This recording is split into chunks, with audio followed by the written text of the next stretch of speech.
So welcome to the ASACUSA experiment at CERN's antiproton decelerator facility. So the experiment ASACUSA is an international collaboration that studies an atom made of half matter and half antimatter. There's a helium nucleus around which there are two electrons. In our experiment, we replace one of these electrons with an antiproton. So we synthesize an atom with a helium nucleus at the center, with an electron and an antiproton revolving around it. And in the past, we studied the mass of the antiproton and compared it with the mass of the electron to study the symmetry between antimatter and matter. That is the main goal of our experiment. But when we tried to do this, we discovered a surprising, unexpected phenomena. We have, as you know, helium, when you cool it down, it will become a liquid. And even if you cool it down to 2 degrees above 0 degrees, it turns into a superfluid.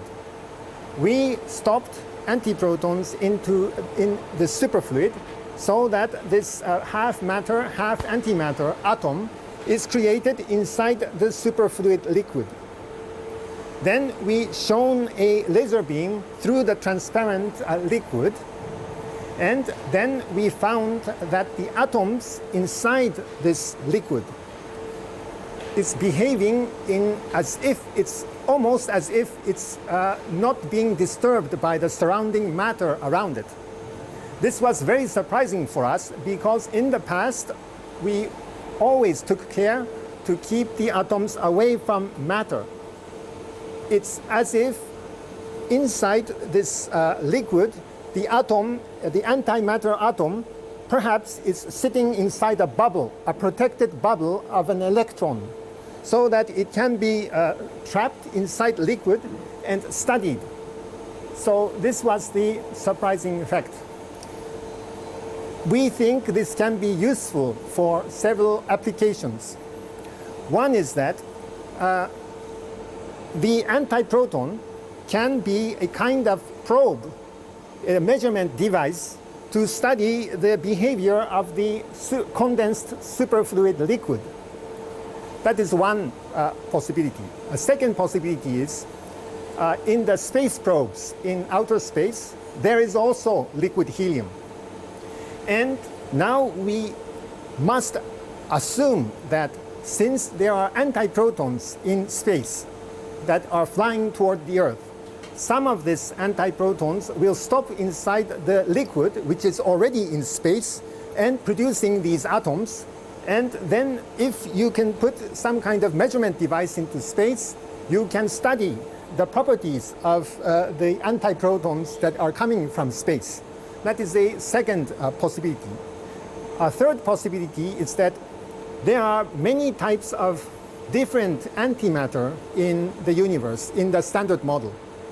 There are things called pions, which are negatively charged, kaons, which are negatively charged, antideutrons, which are negatively charged.